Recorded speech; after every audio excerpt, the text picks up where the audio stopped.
Hello everyone, happy Rocktober. Tom with Capo Fetish. Today on the channel, we're going to talk about sonic middle fingers to the music biz.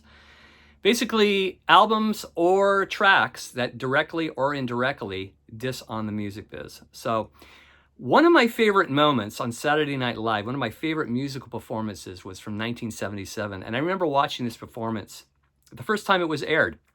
It was when Elvis Costello and the Attractions appeared on the show. And they were scheduled to perform the song Less Than Zero off Costello's debut album, My Aim Is True. But just as Costello started strumming and they started beginning it, Costello called it off, says, this is not appropriate. And then they broke into this unreleased track called Radio Radio, to the dismay of Lorne Michaels on Saturday Night Live. He absolutely was furious. He banned Costello for about 11 years. Costello didn't arrive until like 1991, back on the show, where he looked like John Lennon from Abbey Road with glasses, long hair, beard. But Radio is just an absolute, just fantastic track, criticizing the commercialism of British radio. It would not feature on the UK version of this year's model, but it is on this US version. And whereas the UK version of this year's model ended with Night Rally, this one ends with Radio. And I think, I don't know, something about this album ending with Radio is even better in a way. It's just so cathartic and so powerful. So Radio from 1978 from Elvis Costello, a great diss track. Speaking of Saturday Night Live, I think if I had to pick my absolute favorite Saturday Night Live performance of all time, it would be the Replacements in January of 1986 when they were promoting the album Tim. This is their first label major debut here on Sire Records. And they played the tracks Kiss Me on the Bus and Bastards of Young. They were completely hammered.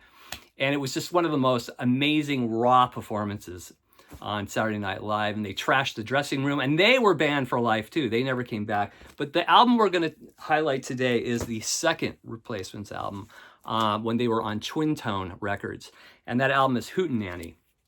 Now, this album is just a completely uncompromising record from 1983. And I think it really highlights what the Replacements were all about in these early days. It's just a free-for-all. Now, there are a few tracks on here that could have been huge. I think Color Me Impressed is one of their most amazing tracks ever. And you've got Within Your Reach. I think it was in a John Cusack movie. It's a Paul Westerberg demo.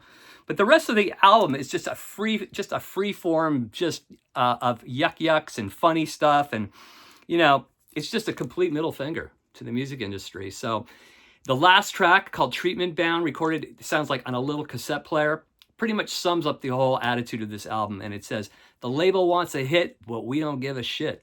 So just another great example here of just dissing on the music industry, just doing their own thing. The Replacements, Hootenanny from 1983.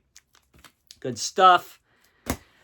An incredible track from 1972, more of a low-key diss, but I think one of her greatest tracks, Joni Mitchell's title track, For the Roses. Basically, she's talking about the superficial rewards of fame and success and the delusionment and the hollow experience of it all. Just complete disillusionment with the music biz. But the way she does it, there's just something about Joni, the way she puts chords together. She has these tunings and her own really unique picking style. I think the melody itself is just absolutely gorgeous. If I had to pick a top 5 Joni Mitchell's tracks list, this would be it. For the Roses, just an incredible track. And just amazing lyrical imagery going on through the whole track. So For the Roses, another great music biz diss track from 1972 from Joni Mitchell. I think one of the greatest late 70s punk tracks is Complete Control from The Clash. Now, this was released as a rebuttal to CBS releasing their song Remote Control, sung by Mick Jones, as a single without their permission. So this is kind of a ranting and raving about that. And it was released as a single only, but then it appeared on the 1979 version of their debut album that was released in the US, this one right here. And both songs are right together here, Remote Control followed by Complete Control. But there is just something so amazingly cathartic and powerful about this track. I think it's one of their best early tracks. Really, really highlights that early Clash sound. And there's something about that coda too, the way it kind of builds up. It breaks down, builds up at the end, and just gets so intense. Such a great track. Got to throw it on the list today. Complete Control from The Clash from 1977. If there's one album that really holds the middle finger straight up high from the mid-70s, it is Metal Machine Music from Lou Reed. I think I made it through side one at one point. I'm going to try to make it through the whole album at some point, but if there are any of you out there who have made it through all 4 sides, let me know. Let me know what sides 2, 3, and 4 are like. I'd like to know.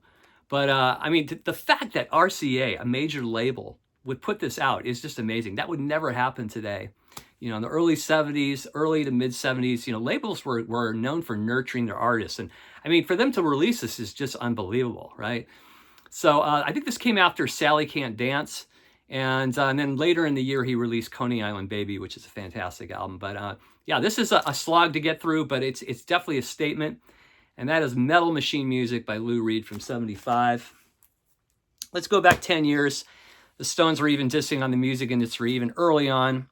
The flip side of Satisfaction, the song The Under Assistant West Promotional Man, or the Under Assistant West Coast Promotional Man. And they're dissing on their basically the chaperone that hung out with them during their first trip to California. His name was George Sherlock. And they're basically just dissing on his fakery and all the bullshit that goes on with the, you know, the music exec aesthetic. So I always loved the flip side. We had the Satisfaction single growing up, and I always loved this flip side. It was so great. You know, all these little quips Mick is throwing out, you know. What does he say? I look really sharp. I look really sharp, and I get my kicks on the beach or sitting on the beach every day or whatever Mick's saying. He's just throwing out all these jabs at the guy. But fantastic track, The Under Assistant West Coast Promotional Man, the flip side of Satisfaction. Also featured on the US version of Out of Our Heads from 65 from the Stones. From 1977, just an absolute, quite a tune to end this album. EMI from the Sex Pistols. Basically, Sex Pistols signed to EMI. The contract, they completely discontinued the contract after 3 months, EMI, after seeing the Sex Pistols on the Today program in December of 76. The bad behavior, the profanity, that was it. And it's basically just, you know, Johnny Rotten just laying into EMI. They would eventually sign with Virgin. It would come out on Virgin, the album, but just a great song of just fury and passion ending this album here. Never Mind the Bollocks, the track EMI from the Sex Pistols from 1977. Here's a track that pretty much celebrates the late 60s, early 70s freeform radio, but also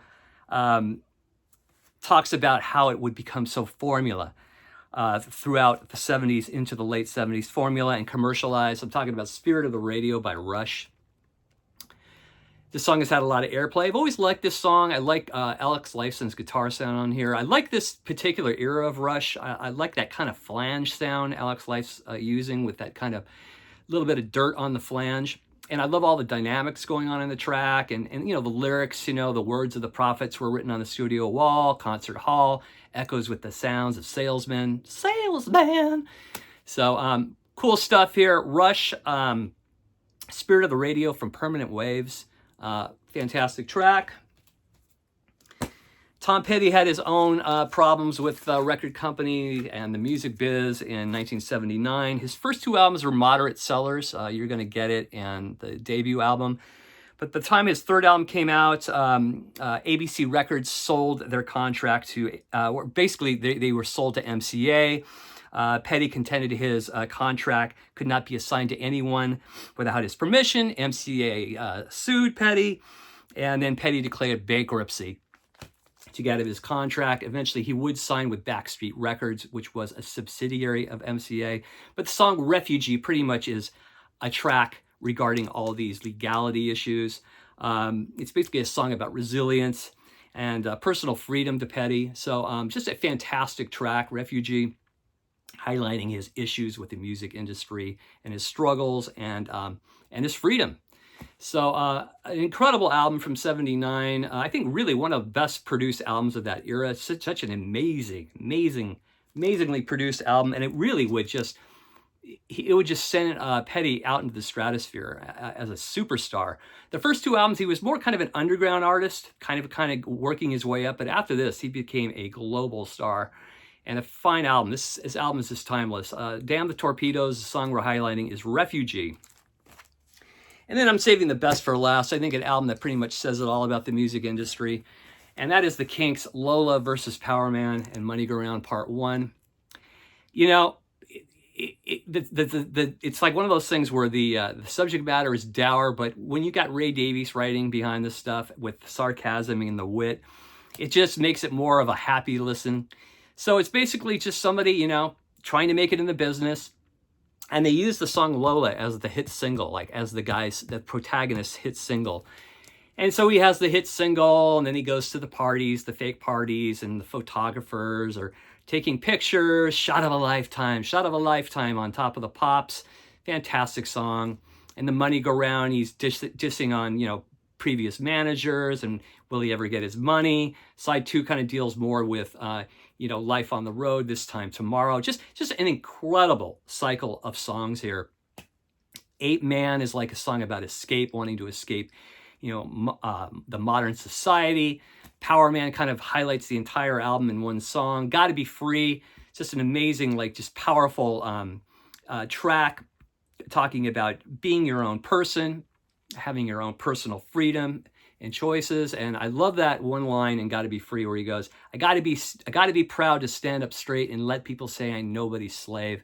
Just a great, great song, an incredible album. You got Strangers on here, written by Dave Davies, one of his greatest tracks. You got Get Back in Line, just gorgeous, gorgeous ballad. A Long Way From Home, another gorgeous ballad. This is just what you call, this is one of the 10 greatest Kinks albums. Just an absolute 5-star masterpiece. Just timeless, incredible songwriting.